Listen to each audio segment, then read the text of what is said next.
하나님만 따르라. 나의 소망이 저에게서 나는도다. 오직 주만이 나의 반석, 나의 구원이시니.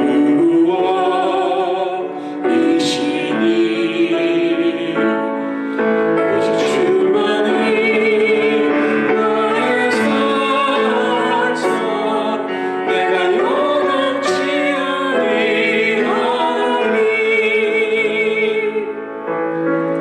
나의 영혼이 간절히 여호와를 갈망하며 나의 입술이 여호와를 찬양하리.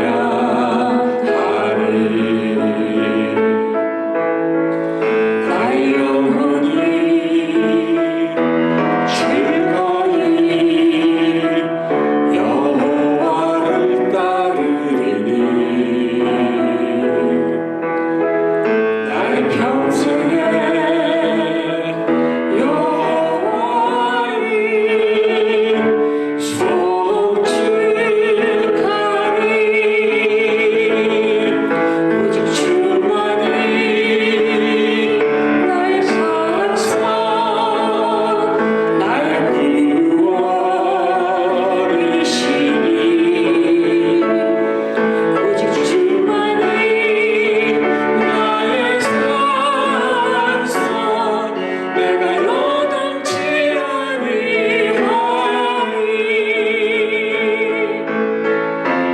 나의 구원, 나의 영광 하나님께 있으니. 내 힘의 반석과 피난처 되시네. 오직 주만이 나의 반석, 나의 구원이시니.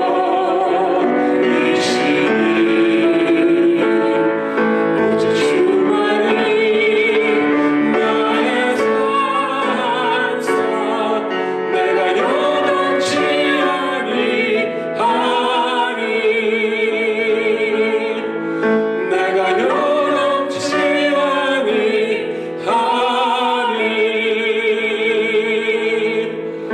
내가 요동치 아니하리.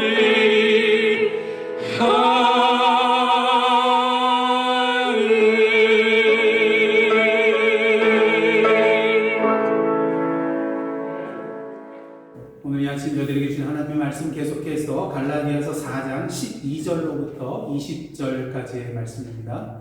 저와 여러분 한 절씩 교독한 후에 마지막 20절은 함께 합독하시겠습니다.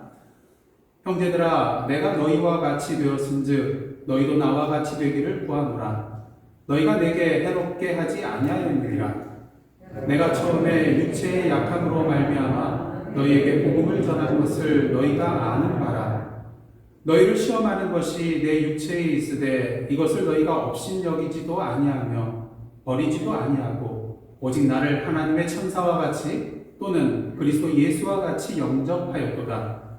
너희의 복이 지금 어디 있느냐? 내가 너희에게 증언하노니 너희가 할 수만 있었더라면 너희의 눈이라도 빼어 나에게 주었으리라. 그런즉 내가 너희에게 참된 말을 함으로 원수가 되었느냐? 그들이 너희에게 대하여 열심내는 것은 좋은 뜻이 아니요 오직 너희를 이간시켜 너희로 그들에게 대하여 열심을 내게 하려 함이라. 좋은 일에 대하여 열심으로 사모함을 받으면 내가 너희를 대하였을 때뿐 아니라 언제든지 좋으니라. 나의 자녀들아, 너희 속에 그리스도의 형상을 이루기까지 다시 너희를 위하여 해산하는 수고를 하노니. 함께 읽겠습니다. 내가 이제라도 너희와 함께 있어 내 언성을 높이려 함은 너희에 대하여 의혹이 있으리라. 아멘. 이는 하나님의 말씀입니다. 여러분 한 가지 질문을 드리겠는데요. 자녀에 대한 아버지의 사랑이 크겠습니까? 어머니의 사랑이 크겠습니까? 둘 다 아니에요? 물론 부모로서 아버지나 어머니 다 자녀를 사랑하죠. 하지만 보통 보면 특히 한국적인 문화 속에서는 어떻습니까? 누구의 사랑이 더 커요? 어머니의 사랑이 더 큰 것을 볼 수가 있습니다. 그 이유는 무엇일까요?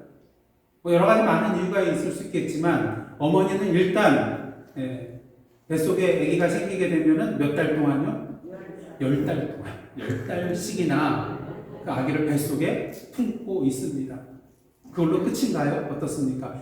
해산의 고통의 수고를 하잖아요.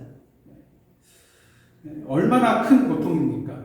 물론 저는 자녀를 낳아본 적이 없기 때문에 그 고통이 얼마인지 정확히는 알 수는 없지만, 물론 또 어떤 분들 중에는 이런 분이 있더라고요.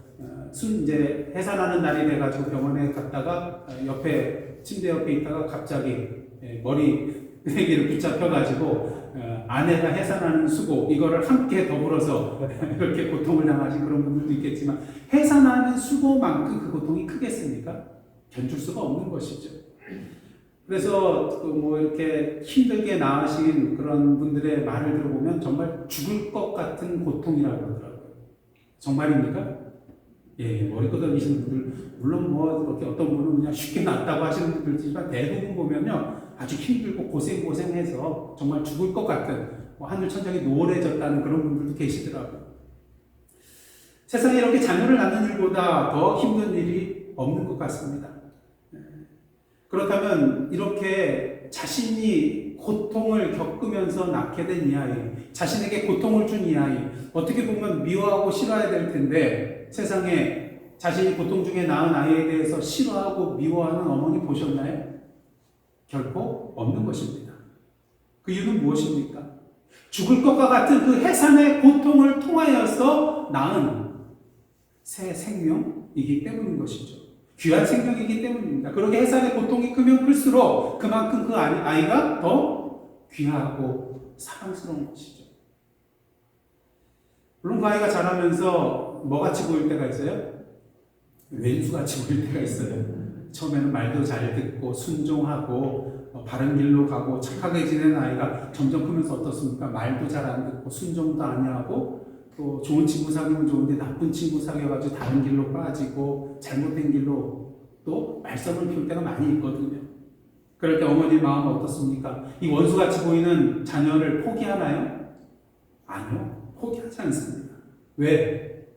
해산의 수고를 통하여서 낳은 사랑스러운 나의 자녀이기 때문인 것이죠.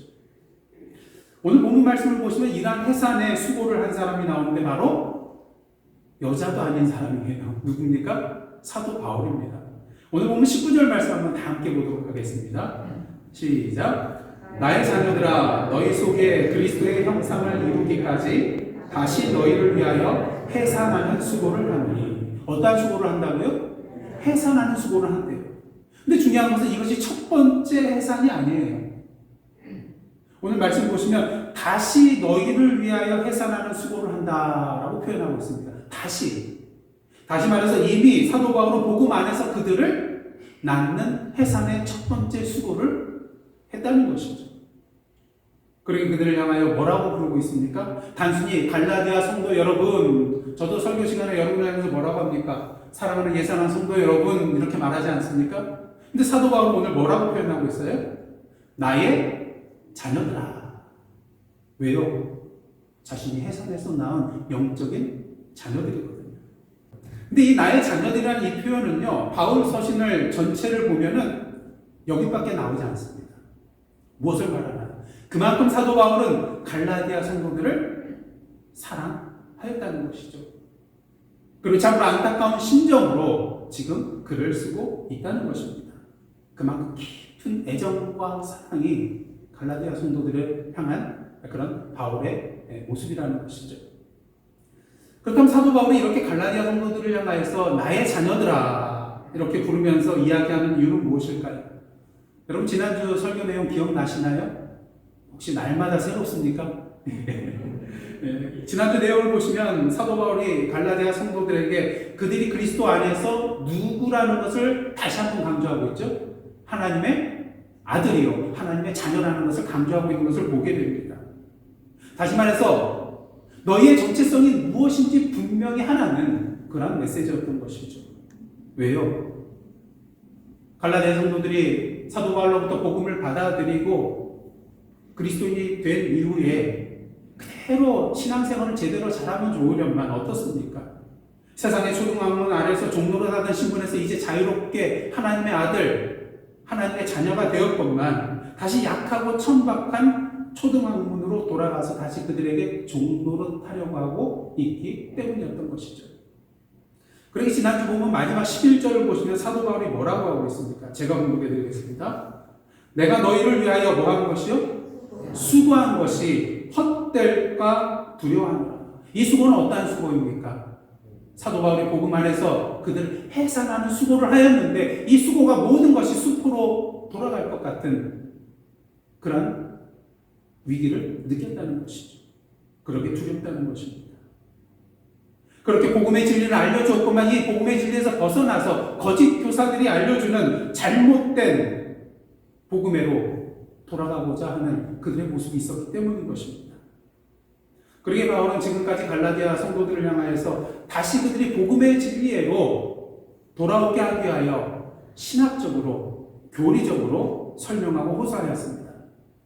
하지만 사도 바울은 알고 있었어요. 이렇게 지식적으로 머리에만 호소하는 것만으로는 뭔가 2% 부족하다는 것을 알고 있었습니다. 그러기에 오늘 본문을 통하여서는 사도 바울이 갈라디아 성도들을 향하여서 그들의 마음에, 그들의 감정에 호소하고 있는 것을 보게 됩니다. 왜요? 마음의 문이 닫혀 있으면 아무리 논리적으로, 신학적으로 잘 설명한다 할지라도, 아무리 그것이 바르고 옳은 말이라 할지라도 귀에 들리지 않고 그것을 받아들일 그럴 수가 없게 되기 때문인 것입니다. 여러분, 제가 지금 오늘도 하나님의 말씀을 전하고 계신데 만일 저와 여러분의 사이가 갈라졌다면, 여러분이 마음과 저의 마음이 틀어졌다면, 여러분의 감정이 저에 대해서 상해져 있다면, 제가 오늘 이 시간 하나님의 말씀을 전한다 할지라도 그 말씀이 하나님의 말씀으로 들리고 하나님의 말씀으로 받아들여지게 될까요? 제가 무슨 말을 한다 할지라도, 아무리 진리를 선포한다 할지라도 그 말이 귀에 들리지 않을 것입니다. 마음속으로 받아들여지지 않을 것입니다. 왜? 마음으로 틀어졌거든요. 그러게 바울은요, 이전에 자신이 갈라디아 성도들에게 복음을 전하고 그들이 그 복음을 기쁨으로 받아들였던 그 좋았던 때, 그때를 회상하면서 갈라디아 성도들의 머리가 아닌 그들의 마음에 호소를 하기 시작합니다. 그들의 마음의 문을 두드리기 시작합니다.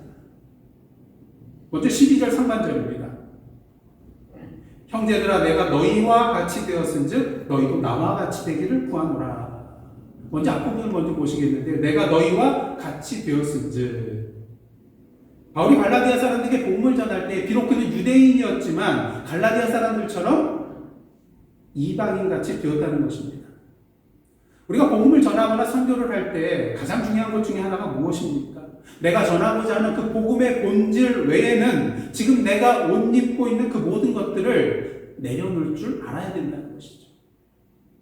나에게 익숙한 문화나 관습에 얽매이지 말고요, 상대방의 문화, 상대방의 관습, 상대방의 입장 속으로 들어가야 한다는 것입니다.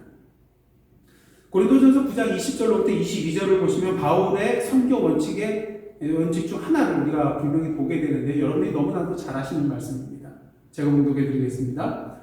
유대인들에게 내가 유대인과 같이 된 것은 유대인들을 얻고자 하며, 율법 아래에 있는 자들에게는 내가 율법 아래에 있지 아니하나 율법 아래에 있는 자같이 된 것은 율법 아래에 있는 자들을 얻고자 하며, 율법 없는 자에게는 내가 하나님께는 율법 없는 자가 아니요 도리어 그리스도의 율법 아래에 있는 자이다. 율법 없는 자와 같이 된 것은 율법 없는 자들을 얻고자 함이라. 약한 자들에게 내가 약한 자와 같이 된 것은 약한 자들을 얻고자 하며, 내가 여러 사람에게 여러 모습이 된 것은, 다 함께 읽겠습니다. 시작. 아무쪼록 몇 사람이라도 구원하고자 함이니. 몇 사람이라도 구원하고자 상대방의 입장에 서게 됐다는 것이죠. 1865년 하와이 군도에 나병 환자가 급격히 늘어나게 되자 하와이 정부는 그들을 아무런 시설도 없는 무인도인 몰로카이 섬으로 강제로 이주시켰습니다. 그리고 이러한 소식을 들은 33살의 벨기에 출신 신부 다미에는 그들을 위해 헌신하기로 결단하고 1873년 이 몰로카이 섬으로 들어가게 되죠. 그는 그들을 위해 손수집을 짓고요. 그들의 장례를 위해서 손수관을 짜주고요. 또 그들의 보름을 짜고 환부를 씻어주고 붕대로 감싸주었습니다. 하지만 이러한 그의 노력에도 불구하고요. 그가 복음을 전할 때에 반응이 시원찮아요. 제대로 받아들이지 않습니다. 그 이유가 무엇일까? 그 이유가 한 가지. 날마다 몸이 썩어져 들어가는 그들과는 달리 다메인 신부는 어떻습니까? 신체가 건강한 사람이었거든요. 그러니까 나병 환자인 그들이 복음을 받아들이지 않는 거예요. 너는 나와 다르다는 거예요. 이 사실을 알게 된 다메인 신부는 하나님께 기도하였습니다. 주님, 저에게도 나병을 허락하여 주옵소서. 저들의 마음이 열릴 수만 있다면, 저들을 사랑하는 제 마음을 받아들이는 길이 될 수만 있다면 저에게 나병을 허락하여 주옵소서. 그리고 어떻게 됐을까요? 그 기도가 이루어져서 그도 나병에 걸리게 되었습니다. 그래서 이제는 신체가 건강한 사람이 아닌 나병 환자로서 나병 환자들에게 복음을 전할 수 있게 되었고, 그 섬에 있던 모든 나병 환자들은 이런 다메인 신부의 모습에 대하여 크게 감동이 되어서 그 복음을 온전히 받아들이고 그 섬의 구원을 받는 사람들이 매일매일 늘어나게 되었다는 것입니다. 여러분, 진정 복음 전하기를 원하십니까? 그렇다면 복음의 본질을 제외한 그 모든 것들을 내려놓고 복음을 전할 대상의 삶 속으로 들어가시기를 원합니다. 그럴 때 거기에 참된 복음의 역사가 일어나게 될 것입니다. 사도 바울이 바로 그러하였습니다. 갈라디아 사람들의 생명 하나하나를 너무나도 사랑하기 때문에 그들과 같이 되어 그들에게 복음을 전하였고, 이에 갈라디아 사람들은 기쁨으로 그 복음을 받아들이게 되었던 것이죠. 이처럼 사도 바울은 갈라디아 성도들에게 자신이 사랑으로 갈라디아 사람들과 같이 되었다는 것을 다시 한번 밝히고 있는 것입니다.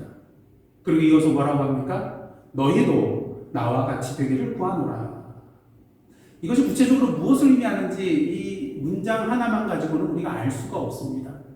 하지만 이 복음을 받아들인 유대인이지만 율법으로부터 자유함을 누리고 있는 사도 바울 나 자신과 같이 너희도 이제는 그리스도를 영접하고 복음을 받아들인 자로서 율법주의 유혹에 빠지지 말고 나처럼 복음의 자유를 누리는 자가 되려면 그러한 의미로 우리는 받아들일 수 있을 것입니다.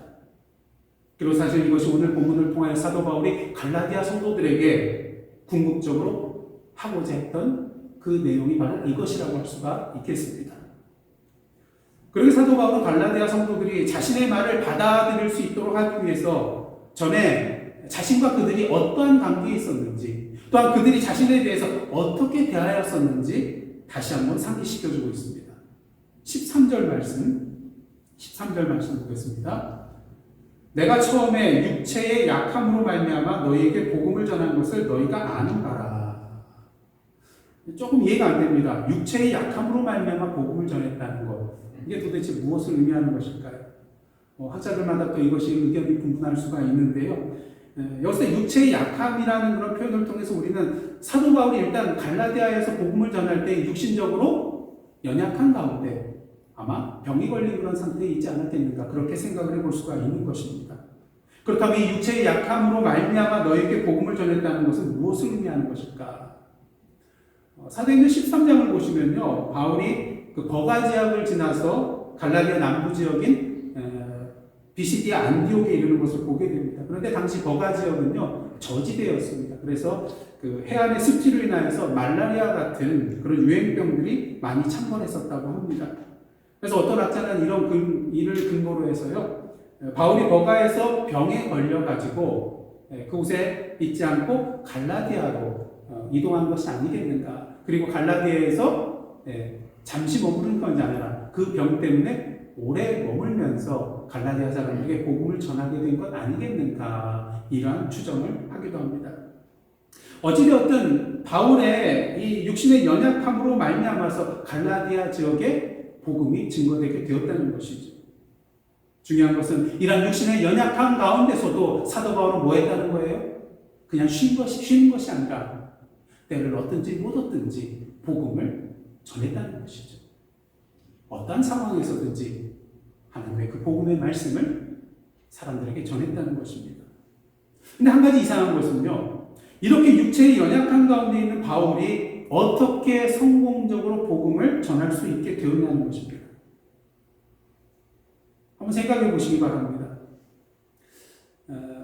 제가 지금이야 뭐 이렇게 양복을 입고 말씀밖에 차려입고 설교를 하고 있지만, 만에 하나 생전 처음 보는 사람이 허름한 그런 옷을 입고 병에 걸려서 초췌한 모습으로 빌빌한 상태에서 여러분 앞에 나와서 구원의 복음을 전한다고 생각해 보시길 바랍니다. 여러분들 그 사람의 말이 믿어지겠습니까? 의심하겠죠. 자기 몸 하나 간수하지 못하는 사람이 무슨 복음을 전하나. 아마 의심하고 거들떠보지도 않게 될 것입니다. 사도 바울도 그 사실을 분명히 알고 있었어요. 14절 상반절입니다. 그럼 다 함께 읽겠습니다. 시작. 너희를 시험하는 것이 내 육체에 있으되. 자신의 육체의 연약함이 그들로 하여금 복음을 받아들이는데 방해가 되고 시험거리가 될 수 있다는 것을 바울도 분명히 알고 있었다는 것이죠. 그런데 어떻습니까? 14절 하반절입니다. 이것을 너희가 업신여기지도 아니하며 버리지도 아니하고 오직 나를 누구와 같이요? 하나님의 천사와 같이 또는 그리스도 예수와 같이 영접하였도다. 갈라디아 성도들은요, 사도 바울의 그런 외모, 또 질병에 걸린 그 상태, 외적인 모습만 바라보고 그를 업신여기거나 버린 것이 아니라 오히려 하나님의 천사와 같이 예수 그리스도와 같이 영접하였다는 것입니다. 바울은 하나님께서 자신들에게 보내주신 그리스도의 사도로서 믿고 따르며 섬겼다는 것이죠. 그래서 이렇게 이러한 표현을 통하여서 사도 바울은 갈라디아 성도들에게 자신과 그들이 이렇게 끈끈한 사랑의 관계에 있었다는 것을 다시 한번 보여주고 있습니다. 그런데 이러한 관계가 왜 깨지게 되었는가 또한 설명을 해주고 있죠. 15절입니다. 너희의 복이 지금 어디 있느냐? 내가 너희에게 증언하노니 너희가 할 수만 있었더라면 어떻게 한다고요? 너희의 눈이라도 빼어 나에게 주었으리라. 할 수만 있으면 바울을 위해서, 아마 바울이 뭐 어떤 학자들은 안지레냐는 질병에 걸렸던 것 같다 그런 표현을 하더라고요. 그래서 그의 눈을 위해서 자신의 눈이라도 뽑아줄 수 있었던 자들이 바로 갈라디아 성도들이었을 것이다. 이러한 얘기도 합니다. 어찌되었든가 이렇게 사도 바울을 사랑하고 아끼며 애정을 쏟았던 갈라디아 성도들입니다. 저도 이번에 기침 증세가 이제 많이 완화가 됐는데요. 기침을 계속 하니까 그것이 안쓰러웠는지 여러 성도님들께서 이렇게 생강차, 좋은 차를 또 주시고, 또 오늘도 어떤 분이 저에게 목에 좋으라고 사탕을 또 주시더라고요. 왜 그렇게 하셨을까요? 미운 사람 떡 하나 더 주는 거니까? 아니잖아요. 저를 사랑하니까. 저를 사랑하니까. 그러니까 사도 바울과 갈라디아 성도들이 지금 그러한 관계에 있었다는 것이죠. 그런데 뭐라고 합니까? 너희의 복이 지금 어디 있느냐? 여기서 복이라는 단어는 행복, 기쁨을 뜻하는 그런 단어인데요. 다시 말해서 갈라디아 성도들이 전에 가지고 있던 그 행복과 기쁨과 감격이 지금 어디 있냐는 거예요. 다 사라지고 말았다는 것입니다. 왜요? 16절입니다. 그런즉 내가 너희에게 참된 말을 함으로 원수가 되었느냐.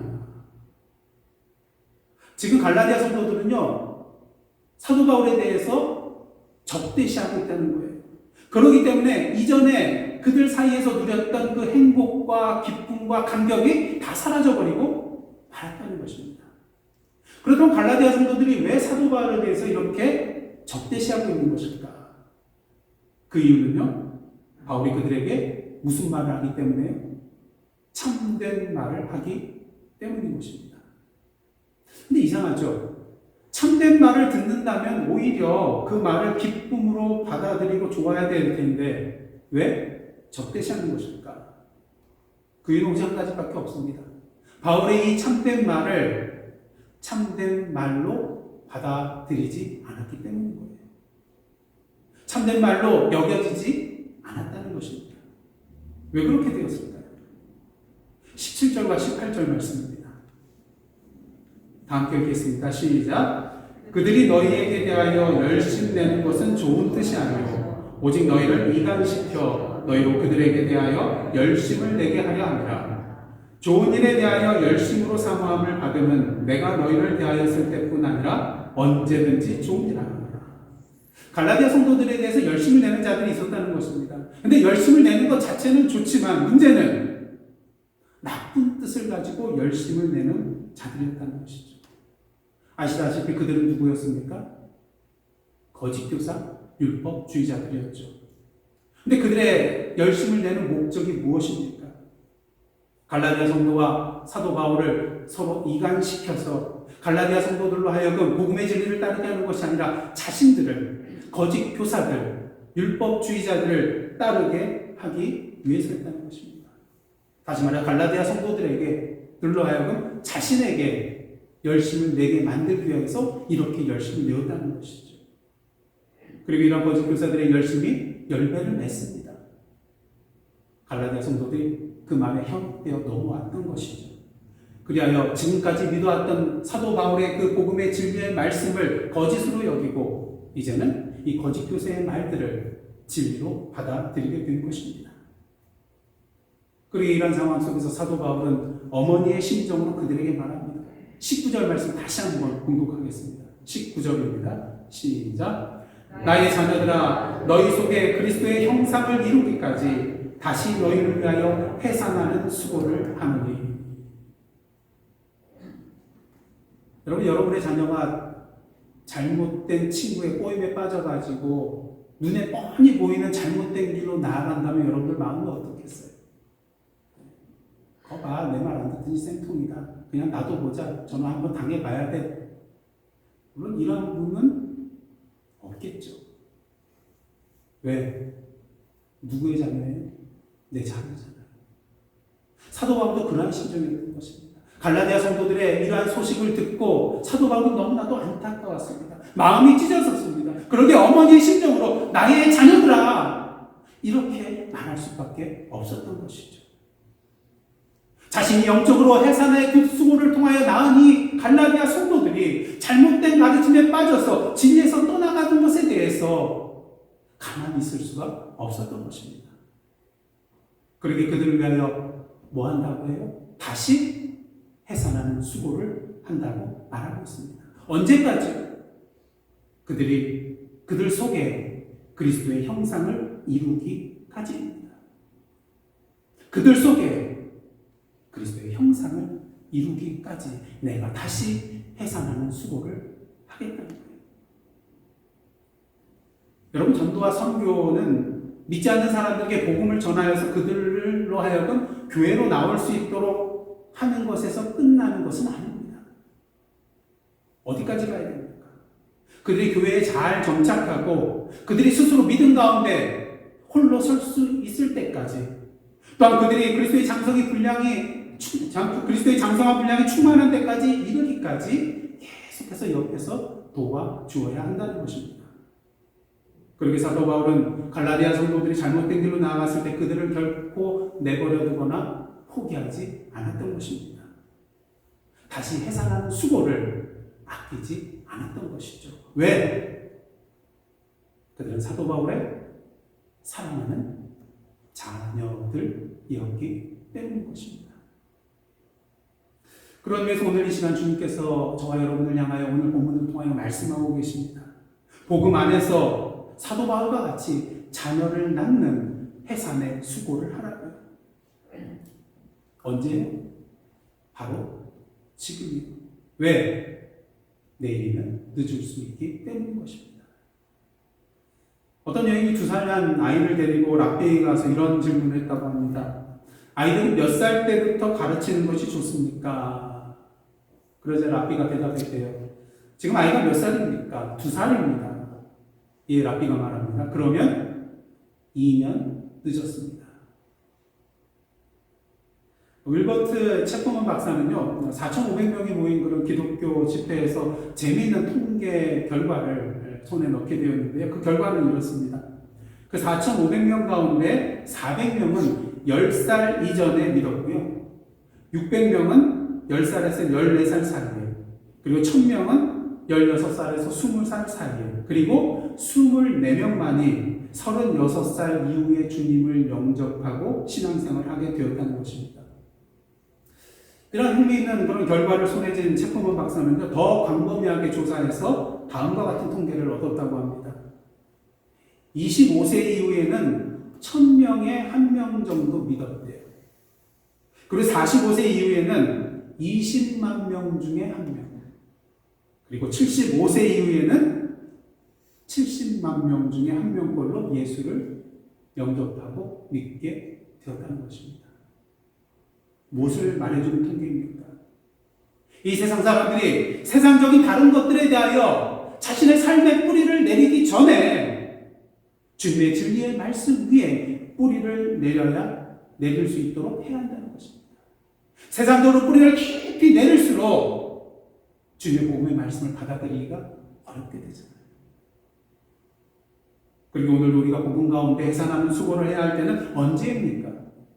내일이요? 모레요? 한 달 뒤요? 아니요. 바로 지금이라는 것입니다. 중요한 것은 이러한 해산의 수고는요, 그 속에 그리스도의 형상을 이루기까지 계속 되어야만 하는 것입니다. 여러분, 인간이 다른 동물, 다른 영장류와 구별되는 것은 무엇입니까? 가장 구별되는 특징 중에 하나는요, 우리 인간은 미숙한 채로 뱃속에서부터 나와서 부모로부터 오랜 기간 동안 양육받아야 된다는 거예요. 보호함을 받아야 된다는 거예요. 여러분, 갓 태어난 사슴 어떻습니까? 조금 있으면 일어나 걷고요, 뛰어다닙니다. 하지만 갓 태어난 아기 어떻습니까? 아무것도 할 줄 몰라요. 그저 배고프면 울고, 오줌똥 싸면 울고, 응애밖에 할 줄을 모릅니다. 어린 침팬지 같은 경우는 어떻습니까? 날렵하게 나무를 자유자재로 넘나들면서 타고 다닙니다. 하지만 돌잔치를 맞이한 아이는 어떻습니까? 이제 겨우 일어나서 아장아장 걸어다니는 수준에 불과합니다. 그만큼 양육의 시간이 필요한, 긴 양육의 시간이 필요한 존재가 바로 우리 인간이라는 존재라는 것이죠. 우리 신앙도 마찬가지입니다. 복음을 받아들이고 구원을 받았다 할지라도 아직 영적으로 미숙한 상태에 있을 수 있다는 것을 우리는 분명히 알아야 됩니다. 고린도전서 3장 1절과 2절에 이런 말씀이 있습니다. 형제들아, 내가 신령한 자들을 대함과 같이 너희에게 말할 수 없어서 육신에 속한 자 곧 그리스도 안에서 누구 대함과 같이 한다고요? 어린 아이들을 대함과 같이 하노라. 내가 너희를 무엇으로 먹여요? 젖으로 먹이고 밥으로 아니하였노니 이는 너희가 감당하지 못하였음이거니와 지금도 못하리라. 우리가 예수 그리스도를 영접하고 믿었다고 단번에 밥과 단단한 음식을 먹을 수 있는 수준이 되는 것은 아니라는 것입니다. 여러분, 갓난아이가 처음부터 밥을 먹나요? 아니잖아요. 처음에 엄마 젖을 먹고 그 다음에 이유식을 먹는 그런 단계를 거쳐서 이제 나중에 밥과 이제 단단한 음식을 먹게 되는 것입니다. 우리 그리스도인들도 마찬가지라는 것이죠. 이런 양육의 단계가 있어야만이 온전한 그런 그리스도인으로 설 수 있게 된다는 것입니다. 그런 의미에서 일주일에 한 번 교회에 나와서 예배 드리는 것으로 제대로 신앙적인 양육이 이루어졌다고 말할 수 있을까요? 만약 70년 동안 매주 교회에 나가서 1시간씩 예배를 드렸다고 할 때 그 시간은 제가 계산해 보니까 3,640시간이 되더라고요. 70년 동안 주일만 교회에 와서 예배 드렸을 때 3,640시간이 되는데요. 이거를 날로 따지면 151일입니다. 이걸 개월수로 따지면요, 몇 달이에요? 5개월. 반면 예수님의 제자들을 보시길 바랍니다. 비록 예수님의 제자로 따라다니던 시간이 몇 년이에요? 예수님의 공생에 한 3년이라고 우리가 계산을 할 때 그들은 예수님과 항상 언제 어디서 동고동락하면서 생활했잖아요. 그러니까 24시간을 붙어 지냈다는 것이죠. 그런 면에 있어서 3년 곱하기 365일 하면 며칠이 나오냐면요. 1095일이 나옵니다. 이 1095일은요. 70년 동안 매주일 1시간 동안 예배드린 시간에 7배가 넘는 시간이에요. 근데 더욱더 놀라운 것은요. 이렇게 오랜 시간 동안 제자들이 주님과 함께 있었음에도 불구하고 그들이 제대로 된 신앙을 갖고 있지 못했다는 거예요. 계속 실수하고요, 넘어지고요, 자빠지고요. 그러게 예수께서 잡히던 날 밤 어떻게 합니까? 예수를 버려두고 도망갑니다. 그리스도께서 십자가에 달려 돌아가시자 어떻습니까? 슬픔과 두려움에 빠져서 그들이 있는 문을 꼭꼭 걸어 잠그고 밖으로 한 걸음도 나오지 못했던 그들의 모습입니다. 어떠한 신앙의 단계예요? 아직 밥과 단단한 음식을 먹을 수 없는 그저 젖을 먹어야 하는 유아기적인 신앙의 단계에 있었다는 것이죠. 그런 면에서 우리의 해산의 수고는 단 한 번으로 끝나서는 안 되며 그 영적인 자녀가 그리스도의 장성한 분량이 충만한 데 이르기까지 계속해서 반복되어 일어나야 한다는 것입니다. 근데 더욱더 중요한 것은요. 복음 안에서 우리가 영적인 자녀를 낳고 양육해야 되는데 그렇게 해야 할 나 자신의 상태는 어떠냐는 거예요. 내가 하나님 앞에 바로 서지 못하고 아직도 젖을 먹는 그런 유아기적인 신앙의 단계에 있다면 내가 어떻게 영적인 자녀를 낳을 수 있으며 어떻게 영적인 자녀를 계속해서 그리스도의 장성한 분량이 충만한 데까지 이르도록 양육할 수 있겠냐는 것입니다. 그러기 위해서 우리 자신이 먼저 훈련받고 훈련받아야 한다는 것이죠. 그러게 진정 여러분 해산하는 수고를 하시기를 원하십니까? 바라기는 무엇보다 먼저 우리 자신의 영적 훈련을 위하여서 매일 말씀과 기도와 찬양과 선행의 시간을 갖는 저와 여러분의 삶이 되시기를 원합니다. 그래야 사도 바울과 같이 영적인 자녀들 앞에서 당당하게 내가 그리스도를 본받은 자 된 것 같이 너희는 나를 본받으라고 외칠 수 있는 저와 여러분의 삶이 되시기를 원합니다. 그리하여 사도 바울과 같이 영적인 자녀들 앞에서 당당하게 설 수 있으며 본을 끼쳐줄 수 있는 저와 여러분의 모습이 되기를 원합니다. 오늘도 우리의 삶 가운데 그리스도의 형상이 발견케 되는 놀라운 은혜의 역사를 누리는 저와 여러분의 삶이 되시기를 원합니다. 이제 말씀을 마치고자 합니다.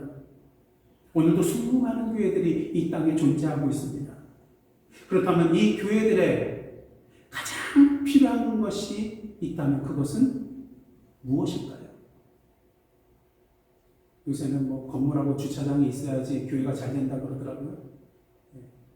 그리고 얼마 전까지만 해도 저희가 에어컨디셔너 시스템이 없었잖아요. 그러니까 뭐 더워서 땀을 펄펄 흘리면서 예배드리기 때문에 힘들었잖아요. 근데 에어컨이 딱 설치되고 하니까 얼마나 좋습니까? 그러다 보니까 시설이 좋아야지, 편안해야지 교회가 잘 된대요. 돈이 많아야 된다고, 재정이 풍성해야 된다고 말하더라고요. 예, 물론 그런 것들이 필요할 때가 있습니다. 하지만 이러한 것들보다 오늘 교회에 가장 필요한 것은 무엇입니까? 사도 바울과 같이 해산의 수고를 아끼지 않는 사람들이 분명히 교회 안에 있어야 한다는 것이죠. 왜? 해산의 수고 없이는 교회가 성장할 수 없고요. 하나님의 나라도 확장될 수 없기 때문인 것입니다. 바라기는 오늘도 복음 안에서 해산의 수고를 통하여 영적인 자녀를 낳고 비록 그 자녀들이 잘못된 길로 나아간다 할지라도 바울과 같이 결코 포기하지 않고 사랑의 마음으로 나의 자녀들아 외치면서 그들 속에 그리스도의 형상을 이루기까지 다시 그들을 위하여 해산하는 수고를